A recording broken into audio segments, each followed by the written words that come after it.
오늘 사건 상황실에 전해진 화제의 뉴스입니다. 민식이법이 국회를 통과한 가운데 또다시 스쿨존 사고가 발생했습니다. 횡단보도를 건너는 학생 2명을 승합 차량이 덮칩니다. 주변에 있던 사람들은 곧바로 차량 쪽으로 몰려드는데요.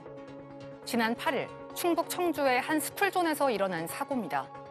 이 사고로 학생 2명은 각각 골반과 꼬리뼈를 다치는 중상을 입었는데요. 당시 비보고 좌회전을 하던 40대 운전자가 보행 신호를 지키지 않은 학생 2명을 덮친 겁니다.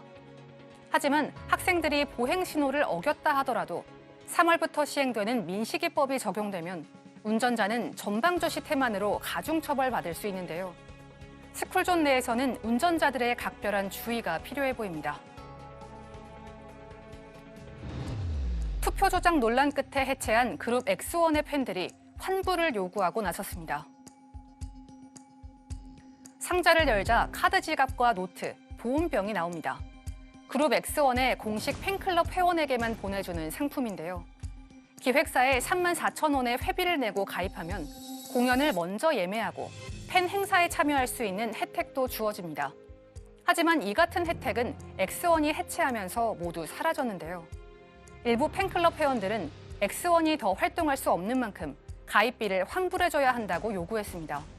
이에 X1의 기획사는 가입비 환불을 진행하겠다고 오늘 밝혔는데요. 팬클럽도 서비스라고 인식되면서 이에 대한 팬들의 소비자 의식도 높아지고 있습니다. 홍대 일본인 여성 폭행 사건의 가해자에게 실형이 선고됐습니다. 법원은 상해 및 모욕 혐의로 기소된 30대 남성에게 오늘 징역 1년을 선고했습니다. 남성은 지난해 8월 서울 마포구 홍대입구역 인근에서 일본인 여성의 머리카락을 움켜쥐고 얼굴을 무릎으로 가격하며 욕설을 한 혐의로 재판에 넘겨졌습니다. 재판부는 남성이 여성을 때린 사실이 없다고 주장하지만 증거와 영상을 통해 범행이 확인된다고 설명했는데요. 이어 동종 범행으로 처벌받은 전력이 여러 차례 있고 벌금형으로 선처를 받은 전적이 있음에도 또다시 범행을 일으켰다며 실형 선고가 불가피하다고 밝혔습니다. 유명세를 앞세워 허위 과장 광고를 한 유튜버 등이 적발됐습니다. 실시간 방송 중에 공동 구매를 유도하는 한 유튜버. 특정 제품에 독소 배출과 부기 제거 효과가 있다고 합니다. 또 다른 경우는 살이 빠졌다면서 소셜미디어에 제품 섭취 전후 사진들을 공개합니다. 실제 효과가 있는 것처럼 보이지만 알고 보니 거짓 광고인데요. 식약처는 이런 식으로 허위 과장 광고를 한 유튜버 등 15명과 유통판매업체 8곳을 적발했습니다. 이들 가운데는 방송인 박명수 씨의 아내 한수민 씨와 연예인 김준희 씨도 포함되는데요. 식약처는 제품을 직접 판매하지 않더라도 허위 과장 광고나 체험기가 포함된 사진, 영상 등을 게시하면 누구든지 형사처벌을 받을 수 있다고 경고했습니다. 유튜버상의 허위 과대 광고, 어제 오늘의 얘기는 아닌데 이제 적발이 됐는데 박명수 씨의 아내가 포함됐군요. 네, 지금 이제 한의사로 알려져 네. 있죠. 이제 본인의 SNS에 직접 입장 표명을 했습니다. 이렇게 시정 요청을 받았다라고 하면서 이게 개인적으로 주관적인 의견인데 이게 마치 사실인 것처럼 전달해서 오해의 소지를 불러일으켰다라고 깊이 반성하고 주의하겠다라고 했고요. 네. 김준희 씨도 관련 글을 올리긴 했는데 조금 뉘앙스가 달라요.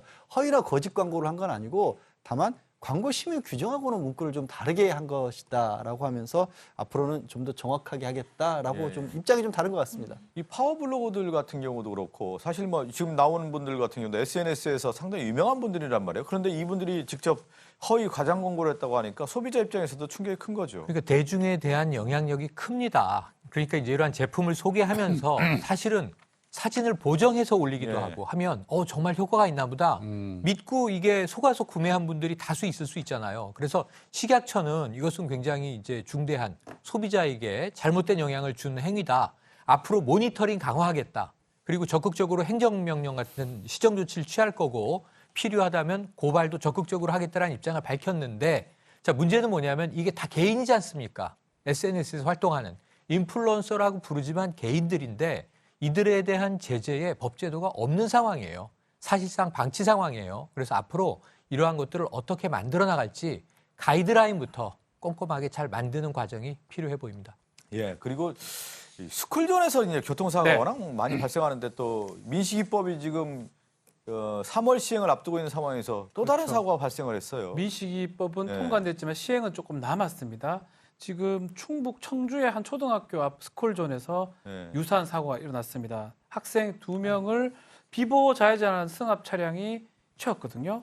중상을 입었어요. 한 명은 골반이 골절됐고 또 한 명은 꼬리뼈가 금이 갔고, 근데 결국은 이 학생들이 뭐 보행 신호를 지키지 않았던 건 맞지만 그걸 떠나서 지금 스쿨존 관련해서는 이 민식이법이 적용돼서 차량이 전방 주시를 하도록 돼 있습니다. 만약에 이걸 하지 않으면 안전 운전 의무 불이행으로 가중 처벌 받을 수 있기 때문에 앞으로 3월 달이 되면 더 중하게 처벌받을 것으로 보입니다. 예.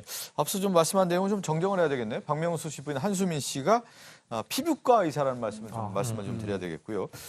그리고 이제 서울 마포구 홍대 입구역 인근 거리에서 일본인 여성에게 욕을 하고 또 폭력을 행사한 혐의로 재판에 넘겨진 남성이 징역 1년을 선고를 받았는데 재판부의 판단은 뭐였나요? 이 네. 남성 같은 경우는 이제 그 여성을 무릎으로 가격한 혐의로 그 처벌을 받았거든요. 근데 본인은 이 무릎으로 가격한 사실이 없다고 이야기를 했어요. 근데 재판부에서는 관련 영상을 자세히 살펴보면 여성의 그 얼굴 바로 앞에서 이 남성의 왼쪽 무릎입니다. 네네. 무릎이 굽혀지면서 피해자를 확 밀어내는 모습이 보인다는 겁니다. 네네. 따라서 이거는 무릎으로 때린 게 맞다는 거고요. 피해자도 여전히 그렇게 주장하고 있다는 거고요. 이제 그거를 이제 재판부에서는 그렇게 인정을 했고요. 그 다음에 사실은 안 때렸으면 상해 여부 따질 것도 없는 거지만요. 네. 상해에 해당되지 않는다는 이 남성의 주장에 대해서 아니다.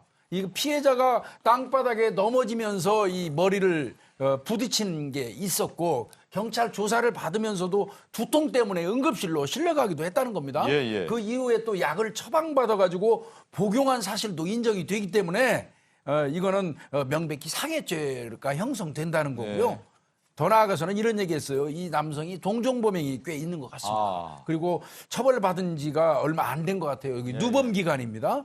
그 다음에 피해 회복을 위한 그러니까 합의 노력을 하지 않았다는 거고요. 피해자가 엄벌을 요구하기 때문에 실형이 불가피하다 이렇게 얘기했습니다. 이 사건 같은 경우는 뭐 홍대 입구역 일본 여성 폭행 사건이라고 해서 인터넷을 상당히 네. 뜨겁게 달궜는데 상해 혐의가 인정이 돼 징역 1년이 선고됐다는 소식이었습니다.